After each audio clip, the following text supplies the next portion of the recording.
چونکہ میرا رشتہ جو ہے وہ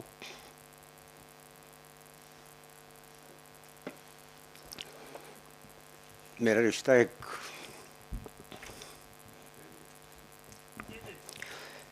رشتہ ایک باپ بیٹے جیسا تھا استاد. اور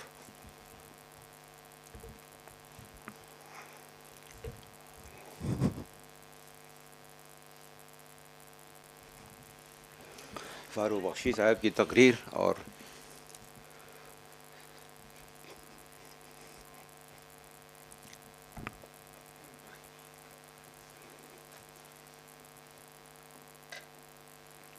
شاید میں کچھ کہہ نہیں پاؤں. چونکہ بہت مشکل ہے فاروق صاحب نہیں بات، کیونکہ وہ اصل میں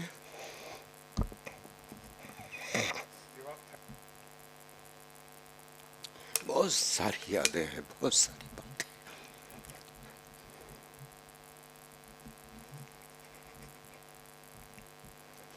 خالد اشرف صاحب نے تو وہ شعر نقل کیا ہوگا، لیکن حقیقت یہ ہے کہ بہت ساری باتیں میں شاید نہیں کر پاؤں اس طرح سے، چونکہ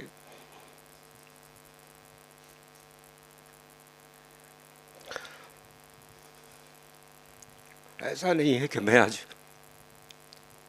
اس وقت آپ کے سامنے کھڑا ہوں اور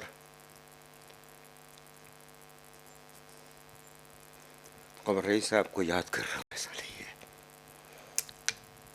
قمر رئیس صاحب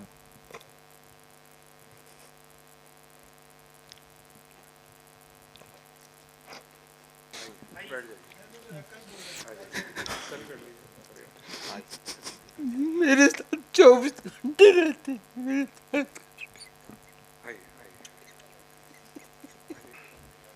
اصل میں اس زمانے میں دلی میں ایک چھوٹا سا گروپ تھا قمر رئیس صاحب کے چاروں طرف، جس میں ارتضیٰ کریم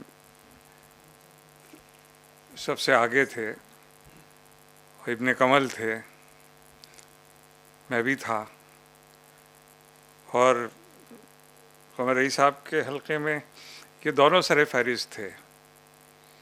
اور اسی لیے قمر صاحب نے جب مجھ سے کہا کہ تم جہاں اس وقت گنجائش ہو تم نکل جاؤ دلی سے، میں ان کے اشارے پہ یہاں سے چلا گیا تھا. ارتضیٰ کریم بھی تھوڑی سی پریشانی سے گزرے، اور لیکن جس طرح سے یہ آئے تھے اس زمانے میں گیا سے، اور قمر رئیس صاحب نے جس طرح سے ان کی تربیت اور پرورش کی تھی، وہ بہت بڑی بات ہے. اور وہ واقعی ایسا رشتہ تھا اور ہے کہ ارتضیٰ کریم جو آنکھوں میں آنسو ہیں اور جذباتی ہیں اور نہیں بول پا رہے ہیں، اس کی وجہ وہی ہے. اور میں سمجھتا ہوں کہ میرا جو ایوارڈ کا جلسہ تھا اور میرا بنیادی مقصد بھی تھا ارتضیٰ کریم کو یہاں بلانے کا، میں اپنے آپ کو سرخرو سمجھتا ہوں کہ میں کامیاب ہوا ہوں اپنے مشن کے اندر. اور میں یہی چاہتا تھا کہ ارتضیٰ کریم آئیں اور دل میں جو بھی کچھ ہے وہ سب کے سامنے رکھ دیں. آپ یقین جانیے، تو ارتضیٰ کریم کو جو لوگ قریب سے جانتے ہیں وہ جانتے ہیں ساری چیزیں. میں بہت پہلے جب ہم لوگ ساتھ رہتے تھے، اس زمانے میں بڑی عجیب و غریب سی، میں خیال نارمل ہو جائیں گے 2-3 منٹ میں ارتضیٰ کریم. اس زمانے میں بڑا عجیب و غریب سا معاملہ ہوتا تھا کہ سیمینار ہو رہا ہے اور قمر صاحب نے کہا بھائی یہ موضوع ہے، تو آپ یہ دیکھیے ایک ہی کمرے میں ہم سب بیٹھے ہوئے ہیں، میں، ابن کمل، ارتضیٰ، توقیر ہیں، جلال انجم ہیں، رات کو الگ الگ کونوں میں بیٹھے ہوئے مضامین لکھ رہے ہیں اور اگلے دن سیمینار. تو ایسی تربیت کرنے والے نہیں ہوتے، اور معاف کیجیے گا آج کل کے زمانے میں تو بالکل ہی نہیں ہوتے ہیں، 1% بھی نہیں ہوتے. اگر کچھ پرسنٹیج ہوتا تو یہاں تینوں یونیورسٹی کے اسکالرس کی لائن لگی ہوئی ہوتی، یقین جانیے. اگر ہم ایسے ٹیچر ہیں کہ اپنے طلبہ کو موٹیویٹ نہیں کر سکتے تو پھر اس ٹیچنگ کا کوئی فائدہ نہیں ہے، کوئی مطلب نہیں ہے. آپ کو کپڑے کی دکان کھول لینی چاہیے، کچھ اور کر لینا چاہیے آپ کو. یہ بالکل تو بنانے والے قمر رئیس صاحب تھے ہم لوگوں کو. میں تو یہ لوگ تو بڑی محنت کر رہے تھے، یہ تو کلام حیدری صاحب کے حوالے سے دلی تک پہنچے تھے. ابن کمل کے والد کمل ڈبائی صاحب، یو پی کا جو فوک لٹریچر ہے اس میں بڑی مارکے کی شخصیت تھے کمل ڈبائی صاحب، اور قمر صاحب سے ان کے دوستی تھی، اور قاضی عبدالستار کی معرفت وہ قمر رئیس صاحب. میں تو میرٹھ کا ایک ایسا ہی لڑکا، یقین جانیے کھل کے بتا دوں گا تو ساری پول کھل جائے گی، کچھ نہیں، وہ قمر رئیس صاحب نہیں ہوتے تو راستہ ہی دوسرا بنتا جا رہا تھا آہستہ آہستہ، لیکن انہوں نے نکالا وہاں سے اور رکھا بالکل. ہاں کبھی کبھی وہ پریشان ہوتے تھے کہ میں مشاعرے میں زیادہ رہتا ہوں، تو وہ کہتے تھے کہ دیکھیے ایسا ہے، یہ آپ یہ چھوڑ دیجیے میرے پاس اگر آنا ہے تو. پھر وہ جب دلی کے 2-4 مشاعروں میں ملتے تھے اور میں مسکرا کے دیکھتا تھا ان کی طرف، تو وہ سمجھ جاتے تھے کہ یہ میرے اوپر ایک طرح سے طنزیہ انداز سے دیکھ رہا ہے، کیونکہ وہ بھی آتے تھے مشاعرے کے اندر. میں سمجھتا ہوں ارتضیٰ کریم صاحب کو تھوڑا سا حوصلہ ہوگا بات کرنے کا، وہ آئیں. میں ادریس صاحب آ جائیے، یہ درد دہلوی صاحب ہمارے دوست آئے ہوئے ہیں، دیکھیے. میں سمجھتا ہوں آپ کے جذبات. میں غالب انسٹیٹیوٹ، اراکین غالب انسٹیٹیوٹ اور غالب انسٹیٹیوٹ کے ملازمین کی جانب سے دائس پر تشریف فرما تمام مہمانوں کا، اور یہاں پر جو بھی تشریف فرما ہیں فرداً نام لینا بہت مشکل ہے، سبھی حضرات کا دل کی گہرائیوں سے بہت ہی مشکور ممنون ہوں. اور میں خاص طور سے اپنے اسٹاف کا، جو غالب انسٹیٹیوٹ کا ایک مختصر سا اسٹاف ہے، ان کا بھی بہت شکر گزار ہوں کہ بہت جلد اور بڑی محنت سے سارے پروگرام کی تیاریاں یہ کرتے ہیں، لے کر کے دعوت ناموں سے لے کر کے، اور تمام تر جو بھی کھانے کے انتظامات وغیرہ سب ہوتے ہیں. ہر شخص، ہمارے ڈاکٹر مہزا رضا صاحب ہیں، مشتاق صاحب ہیں، عمر صاحب ہیں، ریاض صاحب ہیں، ہمارے جو اکاؤنٹنٹ ہیں، سراج ہیں، توفیق صاحب ہیں، یاسمین صاحبہ چلی گئی ہیں. اچھا دیکھیے یہاں پر میرے سینئر، اور میں بتاؤں کہ انہی کی بدولت میں غالب انسٹیٹیوٹ میں ہوں اس وقت، جناب اقبال مسعود فاروقی صاحب بھی یہاں پر تشریف فرما ہے. میں بہت ہی مشکور ممنون ہوں ان کا بھی، اور شمع بھابھی صاحبہ بھی یہاں پر موجود ہیں، ان کا بھی مشکور ہوں.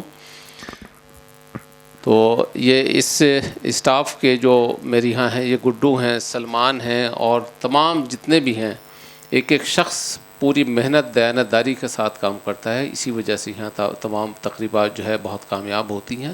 میں سبھی حضرات کا جو آج جنہوں نے اپنا قیمتی وقت دیا اور ایسے موسم میں یہاں پر تشریف لائے، اس پروگرام کو کامیاب بنایا، میں سب کا دل کی گہرائیوں سے مشکور و ممنون ہوں. اور کل صبح 10 بجے پہلا سیشن ہوگا، دوسرا سیشن 11:15 بجے، تیسرا سیشن 2:30 بجے منعقد ہوگا. آپ سبھی حضرات سے درخواست ہے کہ اس میں تشریف لائیں. اور اس مرتبہ بین الاقوامی غالب سیمینار کا جو کلیدی خطبہ ہے، جو کہ منشی پریم چند پہ ہونا ہے، وہ کلیدی خطبہ پروفیسر علی احمد فاطمی صاحب کا ہے. تو اس وقت ضرور تشریف لائیں.